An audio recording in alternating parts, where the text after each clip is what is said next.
Class 8। आज हम आपका सिविक्स का पहला चैप्टर स्टार्ट कर रहे हैं और chapter name is the Indian constitution, भारतीय संविधान। इस चैप्टर को हम स्टार्ट कर रहे हैं और जब अगर आप अपनी बुक को उठाएंगे तो जैसे चैप्टर आप देखते हैं तो चैप्टर में आपका दिया है द इंडियन कॉन्स्टिट्यूशन, नीचे एक केस स्टडी दी है और इसमें जो केस स्टडी है ये रिलेटेड फॉर आपका एक गेम है, फुटबॉल गेम। जैसे कि अगर आप कोई गेम खेलते हैं या फुटबॉल का गेम है, फुटबॉल गेम में भी आपका नियम होता है। नियम कैसे होता है कि गेम का नेम है फुटबॉल। फुटबॉल को मतलब हमें फुट से, पैर से मारना है, ना कि हमें हाथ से मारना। अगर आपका हाथ से मारेंगे तो वो आपका गेम क्या होगा, या तो आपको फाउल हो जाए, आपको बाहर हो जाएंगे। जैसे आप देखते हैं जब कोई गेम खेलता है तो हैंड हो जाता है, हैंड, तो वहीं से क्या था, प्लेयर दोबारा से हिट करता है। तो यहाँ पर क्या होता है कि अगर नियम कानून नहीं होगा तो जो गेम है आपका, वहाँ पर आपस में प्लेयर लड़ाई करेंगे, झगड़ेंगे, एक दूसरे को मारेंगे। कोई भी गेम को ले लें, कोई भी गेम को ले लें, चाहे आपको क्रिकेट को ले लें, कबड्डी को ले लें, कोई भी, तो हर गेम का अपना एक नियम होता है। वैसे यहाँ पर एक बात आ रही है कि जो भारतीय संविधान है, जो संविधान है, उसमें भी कुछ नियम कानून होते हैं। जैसे आपकी पहली लाइन कह रही है कि similarly a society is also like the football team, law are the required to the govern the society. जिस प्रकार से आपका फुटबॉल गेम खेलने के लिए नियम कानून बने हैं, उसी प्रकार से एक सोसाइटी को चलाने के लिए भी कानून बनते हैं। भाई कानून नहीं बना होगा तो सोसाइटी में आपके झगड़े हैं, फसाद हैं, एक दूसरे को मारना है, पीटना है, वो आपका चलेगा। अब सवाल ये आता है कि आपका कॉन्स्टिट्यूशन होता क्या है, कि कॉन्स्टिट्यूशन कहाँ मिलेगा। तो यहाँ पर बोला गया a written document in which we find such rules in called a constitution. मतलब कि जो रूल रेगुलेशन होता है, जहाँ पर एक कागज होता है, जहाँ पर नियम कानून लिखा होता है, उसी को हम बोलते हैं आपका संविधान। तो अभी ये जो चैप्टर जो मैं स्टार्ट कर रहा हूँ, इस चैप्टर में हमें ये देखना है, जैसे मैंने आपको बता दिया कि जैसे कानून बनता है फुटबॉल गेम को लेके, तो अभी हमें ये देखना है कि इस चैप्टर हमें पढ़ना क्या क्या है, क्योंकि चैप्टर काफ़ी इंटरेस्टिंग होने जा रहा है और काफ़ी इंटरेस्टिंग भी है। तो हमें ये देखना है कि what we are going to study in this chapter, कि हमें इस चैप्टर में पढ़ना क्या क्या है। हमें क्या पढ़ना है, हमें एक तो पढ़ना है नीड ऑफ द कॉन्स्टिट्यूशन, कि हमें संविधान की जरूरत क्यों होती है, पहली चीज़। द इंडियन कॉन्स्टिट्यूशन की फीचर्स ऑफ इंडियन कॉन्स्टिट्यूशन, हमें ये पढ़ना है। फेडरलिज्म के बारे में पढ़ना है, फेडरलिज्म का मतलब parliamentary form of the government, इसके बारे में पढ़ना है। सेपरेशन ऑफ द पावर, इसके बारे में पढ़ना है। एंड द फंडामेंटल राइट, ये पढ़ना है। एंड द लास्ट में हमें पढ़ना है सेक्युलरिज्म। तो ये चैप्टर जो आपका स्टार्ट हो रहा है, ये आपका हमें इस चैप्टर में अभी इन सब चीज़ों को, सारी चीज़ों को पढ़ना है। अब हम स्टार्ट करने जा रहे हैं, जैसे अभी मैंने बता रहे बोर्ड पे लिखा था, अब इसके बारे में स्टार्ट कर रहे हैं आपका नीड ऑफ ए कॉन्स्टिट्यूशन, कि हमें आखिरकार कॉन्स्टिट्यूशन की ज़रूरत क्यों पड़ती। पहले टॉपिक में स्टार्ट करते हैं, why does a country need a constitution, और ये आपका ये पार्ट 1 है, ठीक है। अब इसमें ये पूछा गया कि आखिरकार हर देश को, हर लोकतांत्रिक देश को संविधान की ज़रूरत क्यों पड़ती है। ऐसा नहीं कि जो कॉन्स्टिट्यूशन होता है आपका सिर्फ डेमोक्रेटिक कंट्री में होता है, नॉन डेमोक्रेटिक कंट्री में भी समझ, जैसे चाइना है, चाइना में भी अपना एक कॉन्स्टिट्यूशन है, लेकिन वहाँ पर आपका एक सिंगल पार्टी है। तो यहाँ पर यही बात आ रही है कि हर कंट्री अपना अपना संविधान बनाती है, इससे आपका बात आ रही है। और दूसरी चीज़ ये भी बोला है कि relationship between the constitution democracy, मतलब कि जो आपका लोकतंत्र होता है, लोकतांत्रिक देश में कॉन्स्टिट्यूशन और आपका डेमोक्रेसी दोनों के बीच में आपका रिलेशन बहुत अच्छा होता है।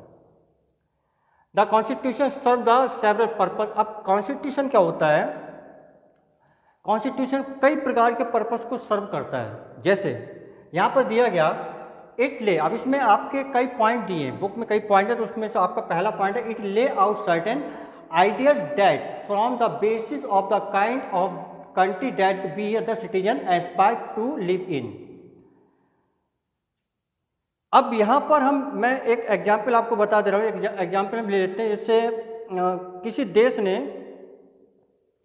अपने देश से चोरों को निकाल दिया और चोरों ने अपना एक देश बना लिया। अब जब चोरों ने जो अपना देश बनाया तो बनाने के बाद चोर क्या करेंगे, वो अपने हिसाब से संविधान को लिखेंगे। वो क्या करेंगे, उनका क्राइम क्या है, चोरी करना।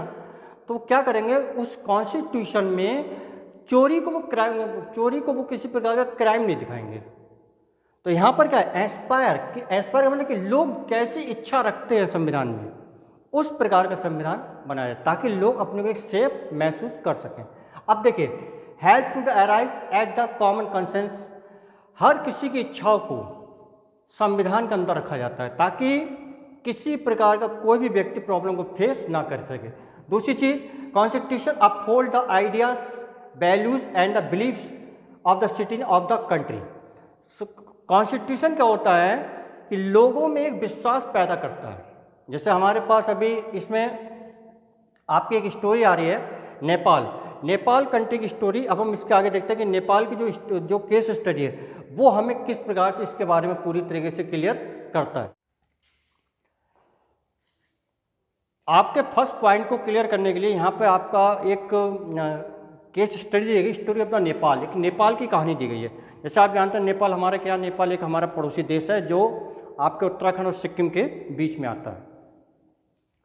अब सवाल ये आता है कि जो नेपाल की केस स्टडी हमें क्या बताती है। जैसे यहाँ पे क्या था कि किंग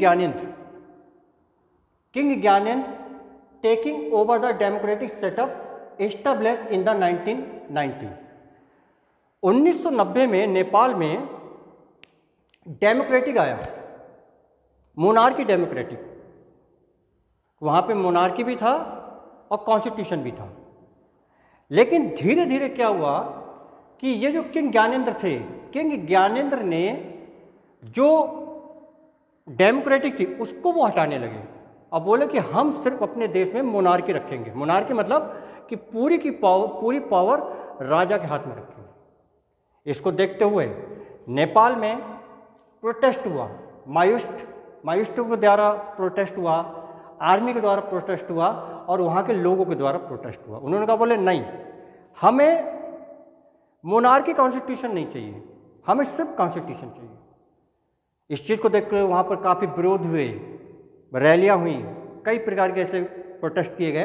इसको करते करते finally king accepted the government by people and in 2008 Nepal become a democracy after demolishing the monarchy.